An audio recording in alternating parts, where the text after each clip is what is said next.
Howdy, folks. It's Meandering Mike in the Man Cave of Madness. It's the middle of the evening, and we have just received our copy of the re-release of KingMaker from Gibson Games. Yes, it was originally published by Gibson Games, and then it was put out by Avalon Hill, which is the version that most people are probably aware of over the many years. And they just did a Kickstarter to re-release it with some changes. And my understanding is they've also added a Solitaire variants. It says from 1 to 6 players, ages 12 or up, playtime 2 to 6 hours. And this is what comes with the certificate, your special unique numbered code, 1090. Who knows how many there are? Could there be 1,100 of them? Could there be 5,000, 12,000? Who knows?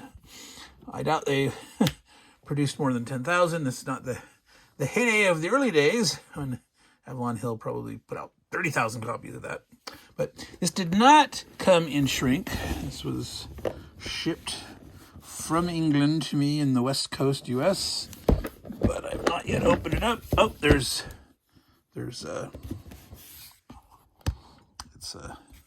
like a tape, a round tapey thing, which I will carefully remove as not to try to tear, leave residue, etc.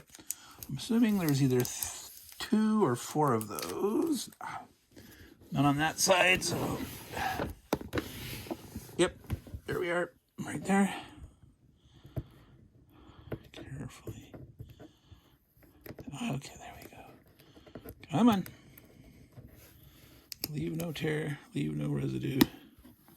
Aha. All right, so sealed but not shrink wrap. That's more environmentally friendly. All right, here, let's see if we can zoom out a little bit and then zoom in at the points of interest.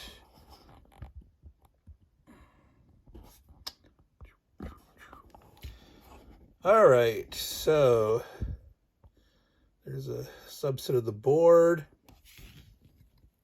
That looks very traditional, but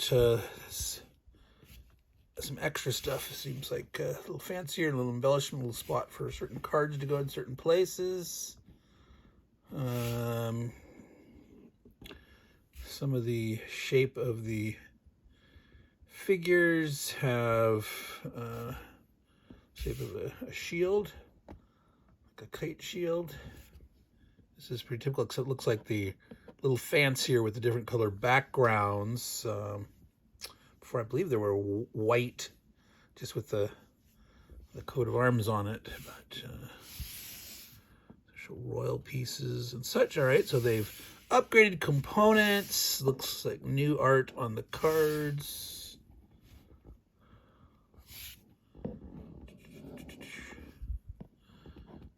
Peasants are revolting. You can say that again. All right, so let's look at what's all in the box here on the list. Guide to King 3 rule books. Interesting. KingMaker 2 rules, including introduction, historical background, classic KingMaker, so you can play exactly like the original if you want to, or the new version. Extended classic, options, variants, and the solo challenge rules. Sounds great. 4 player aids, 2 solo challenge player aids, 2-sided large game board, small battle board, kings, peace marker, 8 royal pieces, ships, nobles, factions, stacks, alliance markers, besieged, 90 crown cards, 140 events, 14 faction cards, 3 victory cards, city cards, siege cards, royal cards, 2 Plantagenet cards, Plantagenet, not Plantagenet. It does not come from the French. It comes from the Latin, Plantagenet. 2 6-sided dice in a box and inserts. All right, let's get inside and see what's awaits us. Zoom out a little bit while I'm doing that. All right.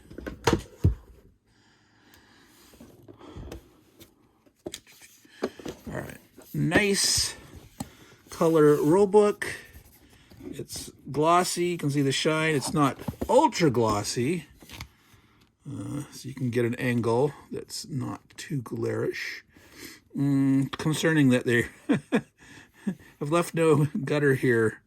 I hope it's not that we threw out. That's come up with rule books recently. Yeah, it's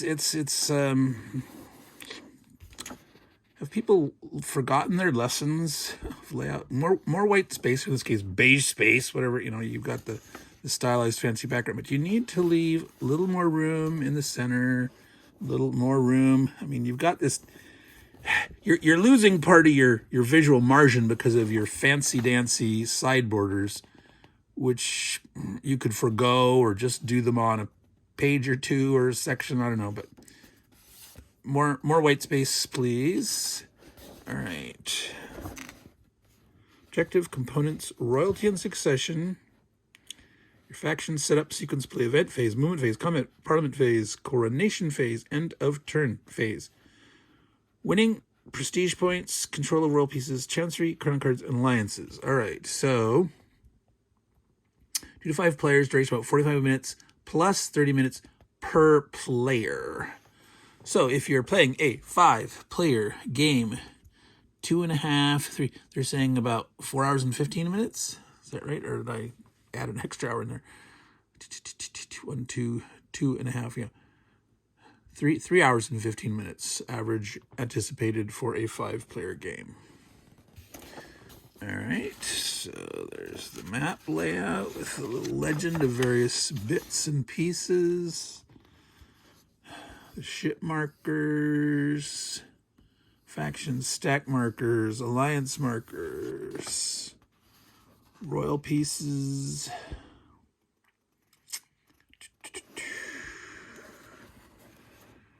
Embassies, mercenaries, go home. Those are just some of the mercenaries that weren't as powerful but didn't have a card that made them go home.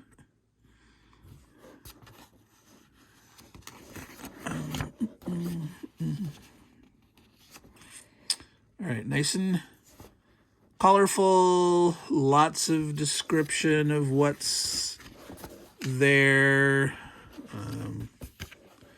explaining the setup, what's in it. Shuffle, shuffle, shuffle. 2-player. So the specific rules on what's different for 2-player versus additional players. Sequence of play. All right, summary. Events, and then a lot of details about the various events. It is a very event-driven game, and I hope they fixed the turtling problem in the original version. Y'all just piled up and hid somewhere and needed to hide in a place that couldn't be plagued, hopefully. And certain of your nobles would get called away to certain places, and that's when they'd get pounced on, and that was just sort of a weird endgame situation. So I hope they resolved all that goodies. Combat phase. The odds.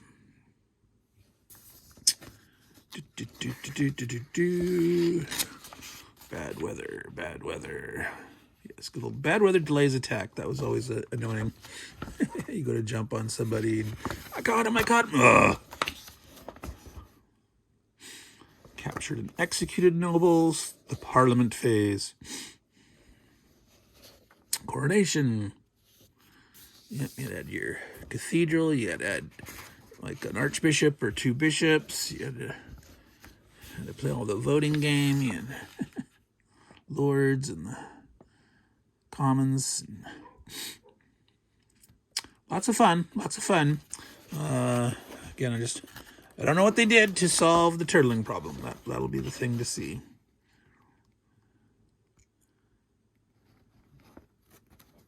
How did they do that? Some kind of command and control max size of a stack, value of a stack that just didn't make sense to try to pile everyone together. Something. Alliances. Leaving an alliance. All right, so... So a lot of blank area for notes. All right, so that's the end of the rulebook. Second version.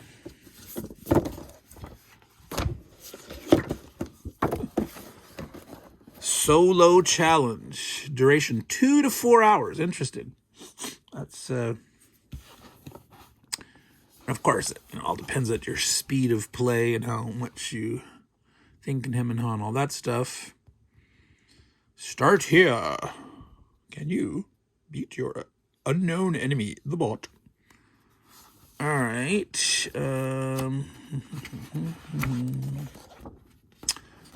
Set up in bot's first turn. Bot turn, event phase, movement phase.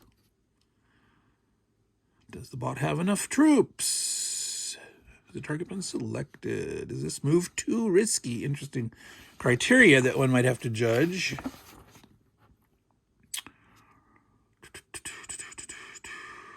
Combat phase. Player's movement phase. Player nobles cannot move through a neutral or bot controlled for they're not going to give permission. When you're playing solo. Nope. If you don't control it, no permission to use the road going through. Player combat phase. Player coordination phase. Adjusting the difficulty.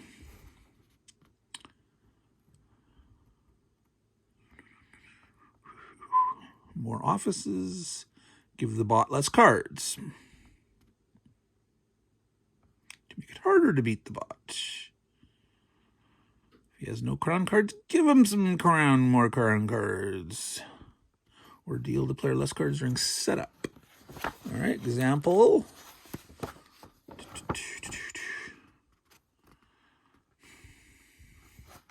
Now, that's okay. I guess it's more of the example.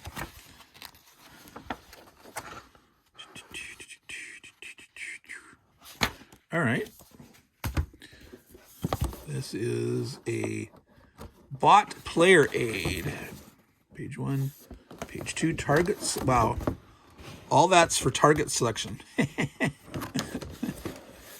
Combat selection, bot player aid 1 and 2. Interesting.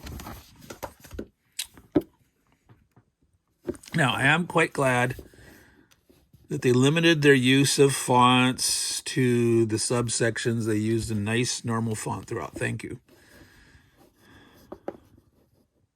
Thank you, thank you. So this is the classic rules. Oh, interesting. So, did you see that? That's right set up this way is the classic rules through to the center, plus a bunch of notes. And then upside down, from the other side upside down, is the extended classic. So variants to play the original rules with extensions. So you definitely have your choice of how to play. The new way solo challenge, the old way extended. That's a good value. I'm not going to go through this one. All right, what do we got here more? Guide to KingMaking. So this is an introduction to help you understand the world and factions. A little bit of example. Give example. The Battle of Tetford. All right. Hints. All right. That's always useful. All right. Another player aid. This is terrain effects chart. Table of odds. Interesting. Yes, remember the you had to draw a card and it would state the odds that you had to have at least that to win. So like if you drew a card, say example, if you had 2-to-1 odds in actuality and you drew a card that said 3-to-1 or 4-to-1, you would, no, am I thinking of it backwards? Yeah, you'd have to draw at least a 2-to-1 or more, or less. No, because if you only had a majority, you'd have to draw the majority card to win. Anything greater, you wouldn't have it. If you had a 3-to-2, you could draw any one of these three, to have your victory if you had that odds. Otherwise, you'd have to go up. So as long as you had 4-1 or more, you'd win unless you drew the bad weather card. Grid locations. That's helpful. Where is this place? I'm being summoned to Headingham. Where is that? All right. That is a repeat. Oh, they're going to have 4 of them. Now, you could have up to 5 players. They only give you 4. All right. Okay, these look nice. Nicely, they have like the tiniest evidence of a tiny nib that I think will just be just fine. Those look well centered. More goodies. Well centered. Front and back.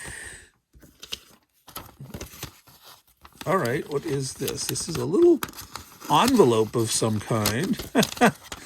A paper envelope with nothing in it. So I am not sure what these are for. If you stick certain hidden information in these, I will find out at some point. That's another game bot, player aid. All right, mounted map. Now, before we look at that, let's tilt this up. There is a form of a functional insert. Oh, more of these interesting things. Okay, here are some stickers. Finish playing. Put the pieces on the envelopes and seal them using the peelable stickers. Interesting. They're saying you should put pieces in these. All right, so cards with paper bands. That's environmentally friendly, but you're not going to store them that way permanently. Again, I always recommend plasti bands. Now, this is interesting. These spacers here. 2 dice.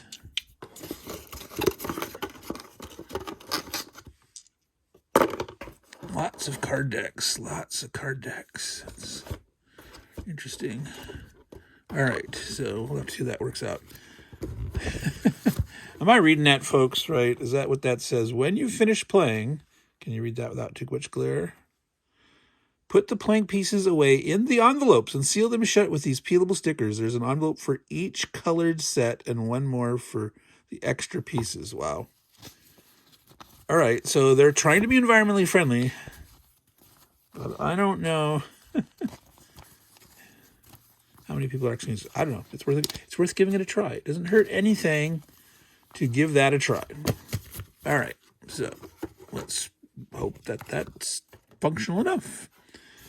Yeah, let's take a quick look at some of the cards here. All right.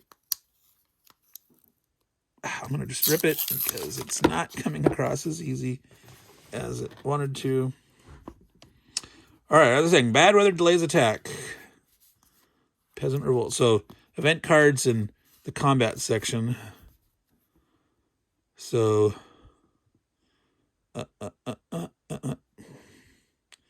now, I'm not sure. This color thing here, and if I remember before, it just listed in odds. And now it's got a strange...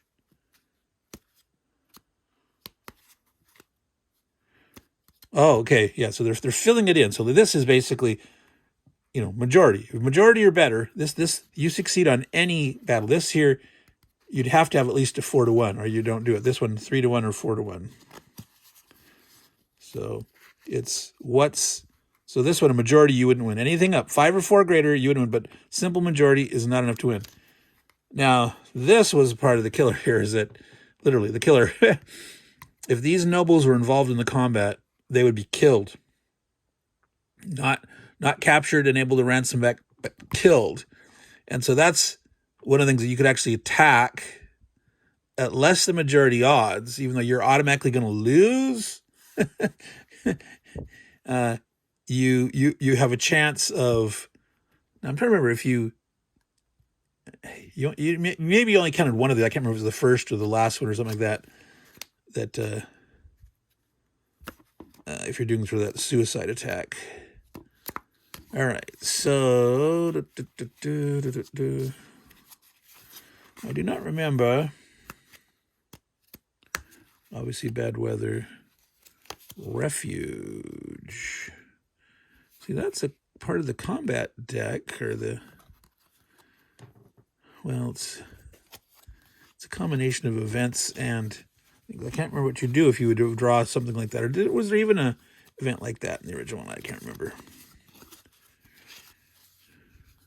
Vacillating allegiances, bad weather. Refuge in continent Ireland or Scotland for up to 3 turns. Discard. All right. We are not going to look at all of them now. Let's take a look at that map. You're saying, come on, Meandering Mike. Stop meandering about the rules and the cards. We want to see the big, pretty map. Now, of course, I need to be careful. I'm always leery. All right, what's going on here? I'm going to do that. Plop. All right, here.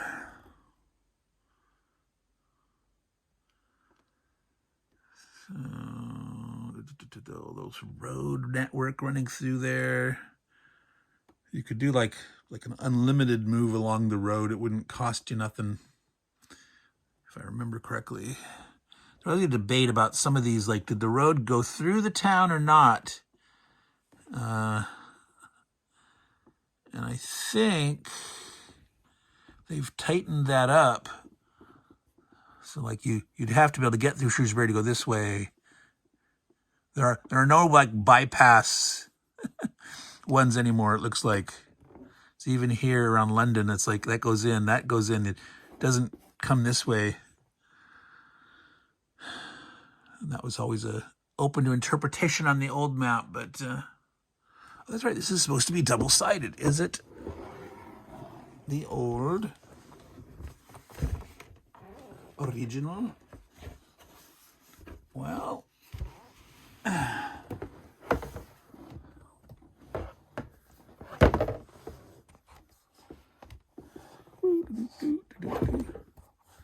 don't know, it still looks the same to me. I'm not sure it's different. And I don't see those cases where there was road bypass. Oh well. It is labeled up there. It says KingMaker. I almost said Britannia. KingMaker Classic. But this is 2nd edition. But the road network seems to be the same. So here we go. City, towns, open towns, royal castles. Of course, like the royal castles were free from the plague, and the cities and towns could have the plague. All right, and these are the nobles' castles. These are the royal castles. Certain of the heirs are stationed in these various royal castles, or some of them are attached to certain offices. I can't remember the name of all the offices, but Archbishop of Canterbury here.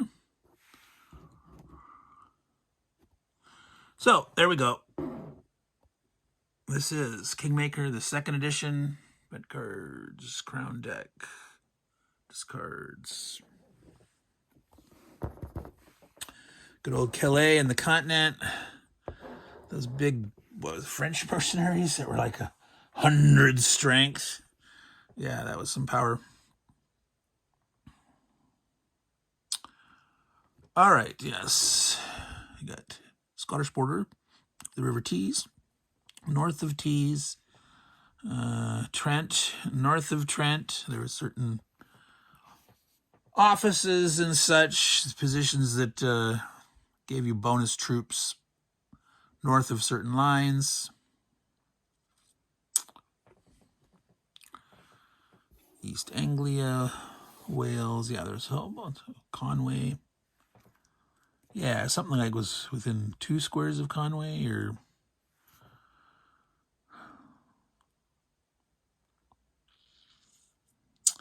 yeah. Lots of memories. Oh yeah, little St. David's Cathedral. I remember. Way out there. I think there was something that would call people out there or something. All right. Well, that's Meandering Mike, the Man Cave of Madness. We're unboxed our Kickstarter of the new release of KingMaker that has the 2nd edition, the flip side, the classic edition. You got solo rules for the new version. You've got the old rules and extended rules for the old rules. So you've got a lot of bang for your Kickstarter bucks here. I have no idea how the price of this on the general retail market. Oh, it doesn't fit that way. It's not a square box. Or it's not a square. No, it's not. It's not square. And of course, I'll keep that number 1090. What is your number? If you bought this, what's your number? You can comment and share, and we can compare, see how much higher or lower you've got. I guess the lid fell off the other side. So anyway, that was Meandering Mike in the Man Cave of Madness. We've unboxed good old KingMaker. So until next time, all you good folks out there, take care and ciao.